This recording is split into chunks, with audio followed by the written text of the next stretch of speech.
Well, good evening, everybody. I was asked in one of my last videos to do an overview of the refinery area, and I want to do that this evening and get that video out just so everybody can take a closer look at it if you haven't seen it on some of the other videos. So I'm going to start down here, of course, at this end, and here I've got one of the Walthers tanks, actually a couple of them. This refinery is supposed to loosely represent the one that's found in Princeton, Louisiana. It's a Calumet refinery, and it's a smaller refinery. What happens at it is oil is either piped in or trucked in, and then the refined product gets loaded in tank cars and is shipped out to various locations. So I have a tank down at this end, a couple tanks, and then also the refining towers down at this end, and I've gotten everything lit up, and towards the end of this video I'll actually turn the lights out in the train shed and show you the lit up refinery. Of course, my entrance into the refinery, down here I have my little switch stands, and then I do have a fence that you can manually close, this gate, but I usually leave it open. Don't have to worry about it that way.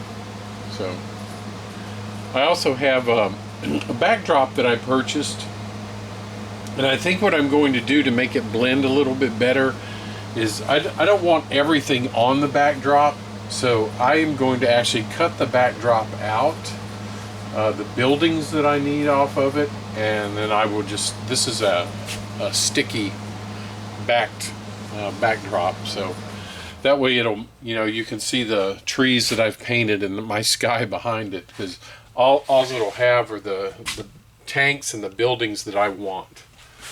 So that's how I'm going to do that. And these street lights here are from Walthers. The only thing I did basically was take them out of the package, but I did use a black and dark brown panel liner on these to darken them up. I thought they were just a little bit too light. So they're supposed to be creosoted poles, so they do fade some over time, but not all at the same rate. So that's why I used that wash. And panel liner is just kind of a wash is all it is. So you could use a wash or the panel liner to do it. It wouldn't matter. This is a Walthers kit, of course. Everybody recognizes the Refinery Kit over here. And all I've done to it basically was add lights. I've got the flame burning up there with the smoke coming out of it. The only thing is I got this built at a train show, but I actually had to kind of rearrange it, and there were some parts missing, and I ordered them from Walthers, and they were kind enough to send them. So that's how I did that. I painted the bottom. I also used grout, and then I painted over it to give it different weathered effects. I'll probably do a little bit more with the weathering effects on the grout, but then I put the base down, and around the base I put putty, so it wouldn't look like it was sitting above the ground. I didn't want to see any open seams, so I put putty and then painted around it again.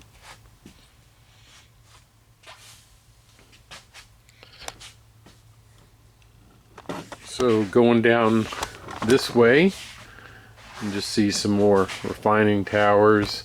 I don't know what I'm going to do with this little building or what it's going to really be for. Maybe kind of a tool shed or a break room or something. I haven't finished painting it, but it's gonna probably sit there. So then I've got of course my tanks. Most of these are Walthers tanks, but this tank here, I actually scratch built that tank. So that was based on one of the tanks that's at the Calumet refinery.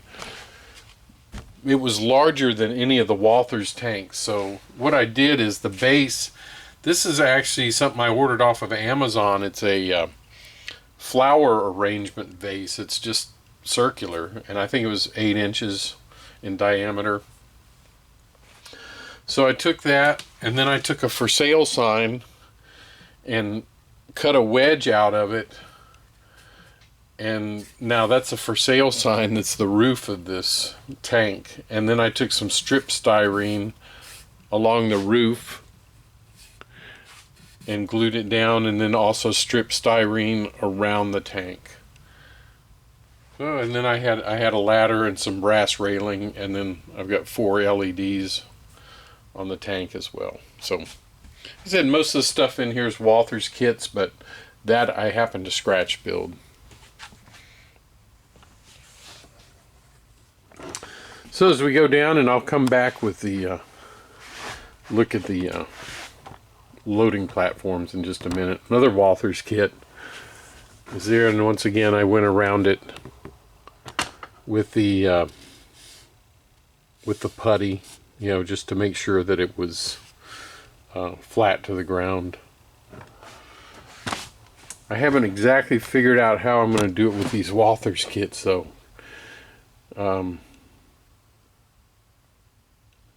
Because since they're not cement based, I'm not really sure. We got to figure that out. But I'm going to do something similar to where you don't see any seams. And then these are some Rick's kits. Same with this one.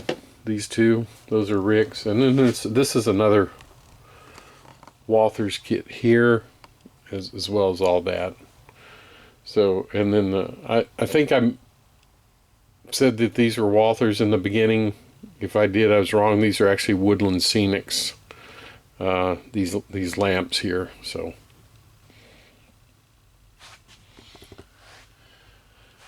All right.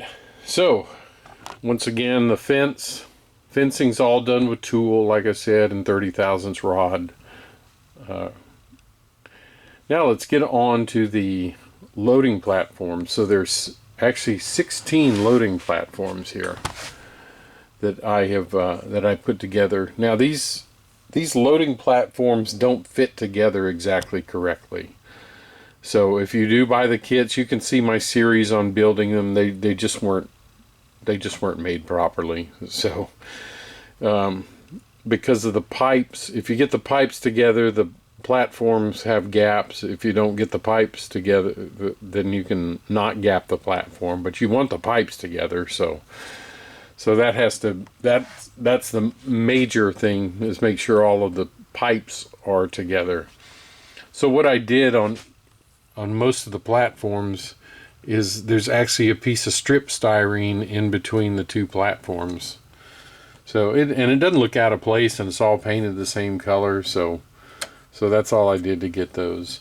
Now these filling nozzles are supposed to swing, but that's a little toy-like. I mean, I don't need to park tank cars here and then pull these out, and you know, I mean, who's going to do that during an operating session, you know? So I just glued them all back so they're not in the way.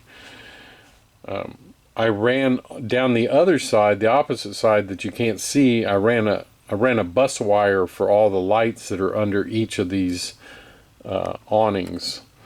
So the bus wire comes out at the bottom here, and then I've got an electrical cabinet that I actually ran the bus wire into, and then it goes out to the bottom of the layout. So that's how I kind of hid that with something that would be real, because they would have an electrical cabinet to control lights and pumps and things like that. So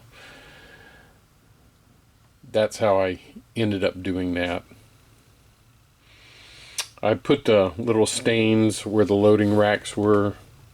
I don't know how well you can see them, but there's oil stains at various places.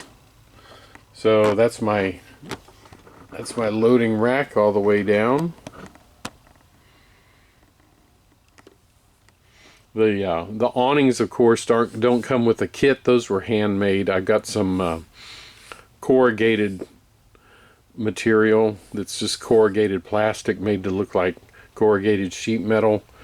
And what I did is up underneath them, I scored them and put underneath them a thin strip of aluminum, so then when I bent them in half, they would hold their shape and not snap in half. So that's how I did those. Alright, so that is basically going into the refinery. I've got a siding here, and I can do runarounds depending on which way the train is facing.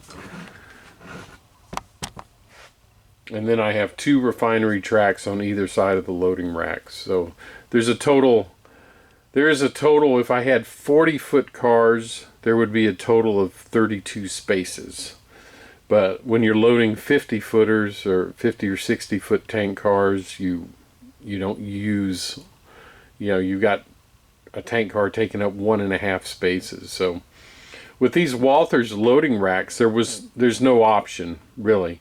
You can put them, you can either glue them all together in one direction, which is good for 40-foot tank cars, or you can glue them end to end, which makes them good for 50-foot tank cars. The only problem with that is if you do more than 2, then it doesn't matter, because only 2 can be glued end to end. They all have to be, glued in a certain way where you're still going to lose space. So that's just however you want to do it. I chose to just do them all one direction. That way they can handle 40-foot tank cars or 50, 60-foot tank cars if I, depending on where I park them. So that's how that's worked. And the 2 tracks are set up in my JMRI as 1 track. So when I do switch over here, all I do is go for empty spots. So I can put all the cars on 1 track or not the other. So it just matters where there's an empty spot. That's all that counts. So before I end this video, I'll show you what it looks like in the dark. I'm going to go ahead and set the camera up.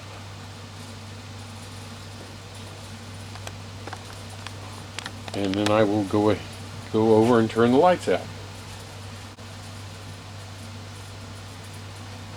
Now you can see all of the lights that are in my refinery, and I've got around 60 LEDs lighting up the refinery. Under each awning is lit, and then of course I've got the street lamps that are lit up as well. And I think when I get enough of these lights, I'm probably going to I'm going to be able to do night operations in here, because I think lights from other buildings and everything will actually give me enough light to do night operations. So I'm kind of looking forward to doing that one day, but I'm still going to have to get a few more lights in here than I have now. So if I come down here a little bit further, you can see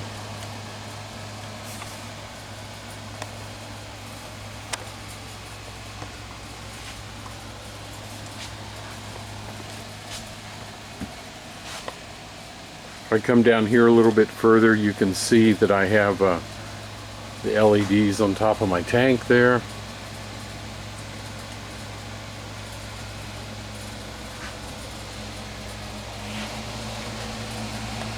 And then of course the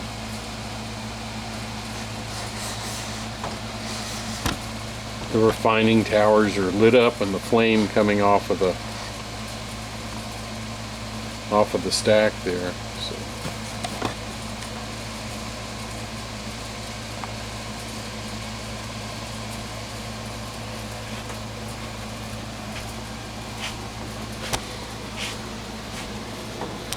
So I'll turn it around one more time, and so you can see it viewed from the other end.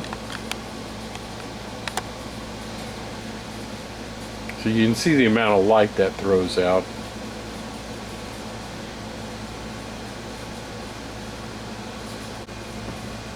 So that was the refinery with the lights off. Now that they're back on, just one more quick overview of it. And I appreciate everybody watching the video, and I hope you enjoy this little overview of the refinery. Still got a lot of work to do on it. Still have to put the piping in through all the tanks and everything out of the refining towers, and that's probably the next big project that's going to be done on the refinery. And then also details, you know, people, trucks, things like that. So alright, thanks for watching, and like and subscribe, and I hope you have a good day.